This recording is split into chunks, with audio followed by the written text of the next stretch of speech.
Hello दोस्तों, राजकीय महाविद्यालय पिंडवाड़ा की ऑनलाइन क्लासेस में आपका स्वागत है। आज हम पढ़ेंगे सरकार का संगठन व्यवस्थापिका। यानी कि सरकार का जो संगठन होता है ना, सरकार के संगठन में मुख्यतः तीन चीज़ें आती है: व्यवस्थापिका, कार्यपालिका और न्यायपालिका। तो जो सरकार के संगठन का जो पहला भाग है वो है व्यवस्थापिका। तो आज हम व्यवस्थापिका के बारे में हम पढ़ेंगे।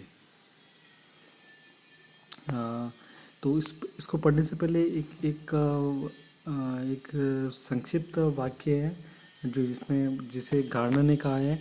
उन्होंने बताया कि सरकार वह संगठन है जिसके द्वारा राज्य अपनी इच्छाओं को व्यक्त करता है, आदेश देता है तथा अपने विषय का संचालन करता है। ये बात गार्डनर ने कही थी। तो इस उक्ति से सरकार को एक ऐसा संगठन माना गया है जो व्यक्तियों की, राज्य के निवासियों की इच्छाओं को व्यक्त करता है। तो वो क्या कहलाता है? सरकार कहलाता है। तो सरकार का एक अंग होता है, क्या वो कहलाता है? व्यवस्थापिका। तो माना जाता है कि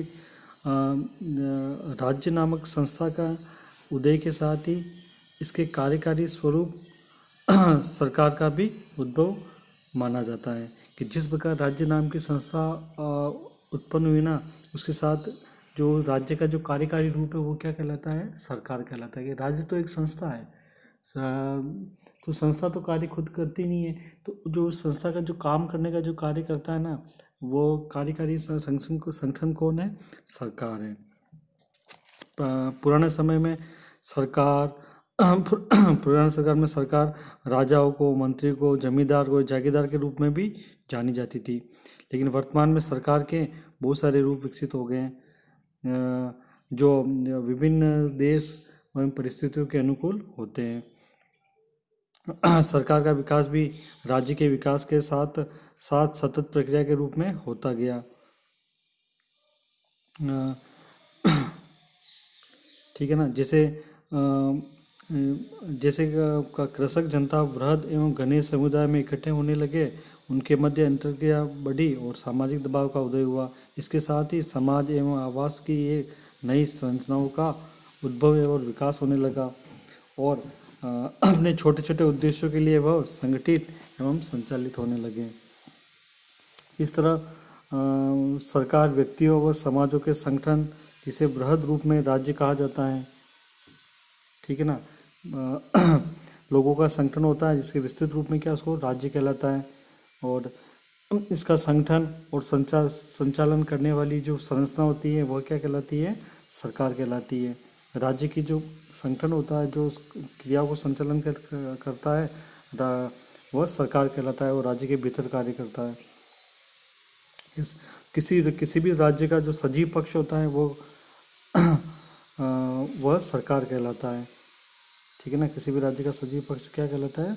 वह सरकार कहलाता है, क्योंकि ये सजीव पक्ष ही राज्यों के उद्देश्यों को महसूस करता है, निर्माण करता है, ठीक है, उन्हें लागू करवाता है।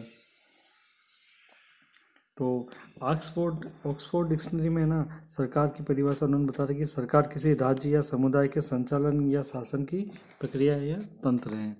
ठीक है। तो ऐसे बहुत सारी परिभाषा दे रखी है। तो उन सब परिभाषाओं के आधार पर अगर हम निष्कर्ष निकालें तो हम कह सकते हैं कि राज्य अपने कार्यों, उद्देश्यों व इच्छाओं को पूर्ण करने व उनका संचालन करने के लिए सरकार पर निर्भर रहता है। वह सरकार भी बिना राज्य के अपना अस्तित्व नहीं बना सकती है। यानी कि दोनों, सरकार और राज्य, एक दूसरे पर परस्पर निर्भर है। ठीक है। अब सरकार के निर्माण के बाद बात आती है कि उनमें कार्यों का विभाजन। तो कार्यों को विभाजन के बारे में सबसे पहले अरस्तु ने अपनी एक पुस्तक है पॉलिटिक्स, जिसमें उन्होंने बताया था कि सरकार को असेंबली, मजिस्ट्रेट और जुडिशरी नामक 3 भागों में विभाजित कर दिया जाना चाहिए। तो असेंबली से तात्पर्य तो उनका व्यवस्थापिका हो गया, और मजिस्ट्रेट से तात्पर्य कार्यपालिका से हो गया, और जुडिशरी से तात्पर्य उनका न्यायपालिका से हो गया। और 1748 में मॉन्टेस्क्यू ने अपनी पुस्तक स्पिरिट ऑफ लॉ, इसमें उन्होंने एक सिद्धांत दिया था, शक्ति पृथक्करण का नियम। ठीक है, जिसे शक्ति पृथक्करण का सिद्धांत भी कहा गया। 1748 में ये शक्ति पृथक्करण का सिद्धांत बार बार हर एग्ज़ाम में या कंपटीशन एग्ज़ाम में आता रहता है कि किसने दिया था, मॉन्टेस्क्यू ने दिया था 1748। और उनकी बुक कौन सी है, स्पिरिट ऑफ लॉ। तो उन्होंने इस पुस्तक में शक्ति पृथक्करण के तहत एक बात कही थी, जिसमें उन्होंने बताया कि यदि व्यवस्थापिका और कार्यपालिका की शक्तियाँ एक ही हाथ में केंद्रित कर दें तो कोई भी स्वतंत्र नहीं रह सकता, क्योंकि इस बात की आशंका रहती है कि राजा या सीनेट अत्याचारी कानून बनाए और उन्हीं कानूनों को अत्याचारी या गलत ढंग से उन्हें लागू करें। इस तरह यदि न्याय संबंधी शक्ति भी व्यवस्थापिका या कार्यपालिका शक्ति से अलग नहीं करें तो भी स्वतंत्रता संभव नहीं है। यदि न्यायिक शक्ति व्यवस्थापन शक्ति के साथ जोड़ दी जाए तो प्रजा के जीवन और स्वतंत्रता को स्वेच्छाचारी नियंत्रण का शिकार होना पड़ेगा, क्योंकि उस दशा में न्यायकर्ता ही कानून निर्माता भी हो जाएगा। कहने का मतलब न्यायपालिका, व्यवस्थापिका और कार्यपालिका को काम को अलग अलग बांट देना चाहिए। अगर सारे काम एक ही अंग से करवाए गए तो उनमें क्या होता है, निरंकुशता, स्वेच्छाचारिता होने की संभावना रहती है। तो शक्तिकरण के सिद्धांत के तहत शक्तियों को 3 भागों में बांटा जाने लगा। जो व्यवस्थापिका कार्य विधान बनाना, कार्यपालिका काम विधान का क्रियान्वयन करना और न्यायपालिका काम न्याय संबंधी कार्य को करना। और इन तीनों अंगों में आपस में एक तार्किक नियंत्रण भी स्थापित होना चाहिए, जिससे कि उन पर शक्ति और संतुलन का सिद्धांत लागू हो सके। तो हम अब व्यवस्थापिका के बारे में थोड़ा कुछ जान चुके हैं कि व्यवस्थापिका क्या होता है। व्यवस्थापिका को विधायिका भी कहते हैं। और इसका मुख्य काम क्या होता है, देश में व्यवस्थापन करने तथा देश के लिए विधान और कानून बनाने का कार्य यह करती है। और व्यवस्थापिका कानून बनाने के साथ साथ उनमें संशोधन भी कर सकती है, निरसन यानी उन्हें समाप्त भी कर सकती है।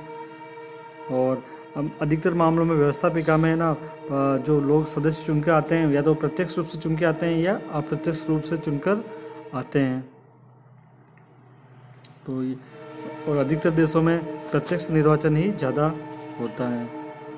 और इसके बारे में बताया गया है कि किसी देश का या देश के किसी भाग के लोगों का वह समूह जिसे कानून बनाने या परिवर्तित करने का अधिकार हो, वह व्यवस्थापिका कहलाता है।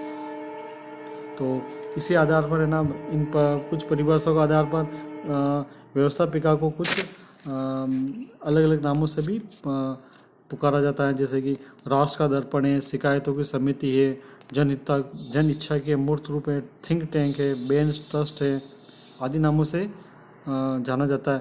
और अगर मान लो इसकी बुराई की बात करें, नकारात्मकता की बात करें, तो इसे बातें करने वाली दुकान, मृत निकाय, रबर की मोहर, पंचायत घर आदि नाम से जाना जाता है। और थॉमस कार्लाइल ने तो इसे बकवास घर कहा है। क्या कहा है? बकवास घर है, फालतू बकवास करते रहते हैं बैठ के। ये किसने कहा है? Thomas Carlyle. तो ये तो व्यवस्थापिका का थोड़ा परिचय हो गया। तो कुल मिलाकर व्यवस्थापिका का मुख्य कार्य क्या है कि देश में कार्य करने से संबंधित नियमों को बनाना। ठीक है, ये मुख्यतः इसका विधान बनाना, कानून बनाना, कानूनों को संशोधन करना, ये कार्य किसका है? व्यवस्थापिका का। तो अब हम थोड़ा इस टॉपिक में पढ़ेंगे कि व्यवस्थापिका के प्रकार कौन कौन से होते हैं। ठीक है ना। तो व्यवस्थापिका के प्रकार में 3 प्रकार, वैसे तो काफ़ी प्रकार की होती है, लेकिन इसके मुख्य रूप से 3 प्रकार है। 1 सदन वाली व्यवस्थापिका, 2 सदन वाली व्यवस्थापिका और 3 सदन वाली व्यवस्थापिका। तो 1 सदन वाली व्यवस्थापिका में क्या होता है कि जो संसद का रूप होता है ना, उसमें केवल 1 सदन ही होता है। और इसके अंदर जो जनप्रतिनिधि होते हैं वो प्रत्यक्ष रूप से निर्वाचित होकर आते हैं। और यही उस संपूर्ण देश के लिए विधान संबंधी कार्य को करते हैं। भारत में अगर देखें तो भारत में 7 राज्य हैं जहाँ पर 1 सदनीय विधायिका की स्थापना की गई है। वो है आंध्र प्रदेश, बिहार, जम्मू कश्मीर, कर्नाटक, महाराष्ट्र, तेलंगाना और उत्तर प्रदेश। ठीक है, इनमें इन 7 राज्यों में द्विसदनीय व्यवस्थापिका की स्थापना की गई है। और बाकी इन 7 के अलावा जितने भी राज्य हैं वहाँ क्या है? 1 सदन की विधायिका है। तो इन राज्यों में जो दूसरा सदन होता है ना विधायिका का, उसको विधान परिषद कहते हैं। ठीक है, तो और बाकी इन 7 राज्यों के अलावा सभी राज्यों में केवल 1 सदनीय विधायिका ही विद्यमान है। और द्विसदनीय व्यवस्थापिका की बात करें तो द्विसदनीय व्यवस्थापिका में क्या होता है कि इसमें दो सदनों का गठन किया जाता है, जिसमें एक सदन उच्च सदन कहलाता है और दूसरा सदन निम्न सदन कहलाता है। तो उच्च सदन में काम में वंशानुगत प्रणाली या मनोनयन द्वारा सदस्यों का चुनाव किया जाता है। कुछ मामलों में कुछ देशों में प्रत्यक्ष चुनाव भी इसका किया जाता है, जैसे अमेरिका में। और भारत में राज्यसभा है, भारत में राज्यसभा में अप्रत्यक्ष चुनाव तथा मनोनयन द्वारा इसमें सदस्यों का चुनाव किया जाता है। और दूसरी ओर जो निम्न सदन होता है, इसमें अधिकतर मामलों में प्रत्यक्ष निर्वाचन प्रणाली द्वारा ही सदस्यों का निर्वाचन किया जाता है। और जो विश्व के जो अधिकांश देश है वहाँ निम्न सदन को उच्च सदन से ज़्यादा अधिकार प्राप्त या पावरफुल बनाया गया है, उन्हें अधिक शक्तियाँ प्रदान की गई हैं। ठीक है ना। जो भारत, अमेरिका, ब्रिटेन आदि कई देश है जहाँ द्विसदनीय विधायिका की स्थापना की गई है, यानी कि सदन के संसद के या व्यवस्थापिका के दो अंग होते हैं। और त्रिसदनीय व्यवस्थापिका है तो अभी वर्तमान में तो इसका रूप कहीं देखने को मिलता नहीं है। ठीक है ना। ऐसा माना गया है कि व्यवस्थापिका जिसमें 3 सदन होते हैं वो त्रिसदनीय व्यवस्थापिका कहलाती है। वर्तमान में इसका कोई उदाहरण नहीं है, लेकिन प्राचीन इतिहास में देखें तो वहाँ इनका अस्तित्व रहा हुआ है। जैसे कि दक्षिणी अफ्रीका में 1983 में रंग भेद के आधार पर 3 सदनीय संसद का गठन किया गया था, जिसमें हाउस ऑफ असेंबली जो केवल श्वेत लोगों के लिए होती थी, हाउस ऑफ रिप्रेजेंटेटिव जिसमें दोनों के श्वेत और अश्वेत लोगों का मिश्रित प्रतिनिधित्व होता था। दूसरा था हाउस, तीसरा थी हाउस ऑफ डेलीगेट्स, ये केवल भारतीयों के लिए ही आरक्षित था। और प्राचीन फ्रांस में 3 प्रकार की फ्रेंच स्टेट होती थी, जनरल स्टेट, प्रथम, द्वितीय और तृतीय। तो वर्तमान में इसका कोई ज़्यादा अस्तित्व नहीं है। अब हम पढ़ेंगे कि भी एक सदनीय व्यवस्थापिका के क्या गुण हैं। यदि कोई देश, किसी देश में एक सदनीय व्यवस्थापिका होती है तो किसी देश में 2 सदनीय व्यवस्थापिका होती है। तो जो एक सदनीय व्यवस्थापिका के जो गुण है ना, वो आप ध्यान से सुनना। और जो इसके जो एक सदनीय व्यवस्थापिका के जो गुण होते हैं ना, वो द्विसदनीय व्यवस्थापिका के दोष बन जाएंगे। ठीक है। जब हम द्विसदनीय व्यवस्थापिका के बारे में पढ़ेंगे तब वापस उसको अपन विस्तार से चर्चा करेंगे। तो इसकी जो पहला गुण है वो उसमें बता रखा है वास्तविक लोकतंत्र। एक सदनीय व्यवस्थापिका में क्या होता है कि जो भी उनके प्रतिनिधि होते हैं ना, वो प्रत्यक्ष निर्वाचन के द्वारा चुने हुए होते हैं। तो ये क्या है, वास्तविक लोकतंत्र का सूचक है। अप्रत्यक्ष निर्वाचन नहीं है, बल्कि जनता डायरेक्ट लोगों को चुनकर यहाँ भेजती है। जैसे भारत में लोकसभा में सांसद डायरेक्ट चुनकर आते हैं, वैसे ही। दूसरा है रूढ़िवादी प्रक्रियाओं का स्थान नहीं है। इसमें क्या होता है कि एक सदनीय व्यवस्थापिका में सभी निर्वाचित प्रतिनिधि आते हैं, तो इसमें मनोनयन नहीं होता है, वंशानुगत सदस्य नहीं आते हैं। ठीक है। तो इसमें ये इन चीज़ों का क्या है, रूढ़िवादी प्रक्रिया थी ना, पुराने ज़माने में चलता आ रहा था, तो इनका कोई अस्तित्व नहीं रहता है। तीसरा है अनावश्यक विलंब का अंत, यानी कि एक सदनीय व्यवस्थापिका में क्या होता है, जो भी विधायी कार्य होता है उसे एक सदन को ही करना पड़ता है, वही उस कार्य के लिए जिम्मेदार होता है। तो इससे क्या होता है, ये प्रक्रिया जल्दी या फटाफट निपटती है और अनावश्यक विलंब का अंत होता है। तो आप जानते हो कि भाई भारत में 2 सदनीय व्यवस्थापिका पहले लोकसभा में पारित होने के बाद राज्यसभा में जाता है, तो उनको कानूनों को बनने में 2-2, 3-3, 4-4 साल लग जाते हैं। तो इस प्रकार से क्या अनावश्यक विलंब नहीं होता है। तीसरा बता रखा है अपव्यय नहीं। अगर एक सदनीय व्यवस्थापिका होगा तो देश में क्या खर्चा कम होगा, क्योंकि लोग कम चुने हुए प्रतिनिधि आएंगे, तो उनका वेतन, सदन का खर्चा आदि का क्या फालतू खर्चा नहीं होगा और देश पैसों की बचत होगी, खर्चों की बचत होगी, यानी कि अपव्ययता रुक जाएगी। 5वां है संघर्ष समाप्त। एक सदनीय व्यवस्थापिका होने से क्या होता है कि जो 2 सदन में जो अनावश्यक संघर्ष होता है ना, वो क्या समाप्त हो जाता है। कभी कभी क्या होता है, किसी राष्ट्र में एक सदन में सरकार किसी अलग दल की होती है, जबकि दूसरे सदन में वहाँ प्रतिनिधित्व अलग दल का होता है, जिससे क्या होता है कि अनावश्यक खींचतान और संघर्ष की समस्या उत्पन्न होती है। तो ये समस्या इसमें उत्पन्न नहीं होती है। अगला है छोटे राष्ट्रों के लिए उचित। एक सदनीय व्यवस्थापिका के छोटे राष्ट्रों के लिए उचित माना गया है, क्योंकि उसमें क्या पूरे देश का संपूर्ण रूप से इनका प्रतिनिधित्व प्राप्त हो जाता है और संघीय राष्ट्रों में एकता भी स्थापित हो जाती है। इसलिए वहाँ क्या, तो छोटे देशों में एक सदनीय व्यवस्थापिका को उपयुक्त माना गया है। ठीक है ना। ये हो गई व्यवस्थापिका के प्रकार और व्यवस्थापिका के कुछ एक सदनीय व्यवस्थापिका के गुण। अगला जो अध्याय है उसमें हम द्विसदनीय व्यवस्थापिका के गुण और अवगुणों के बारे में चर्चा करेंगे। धन्यवाद।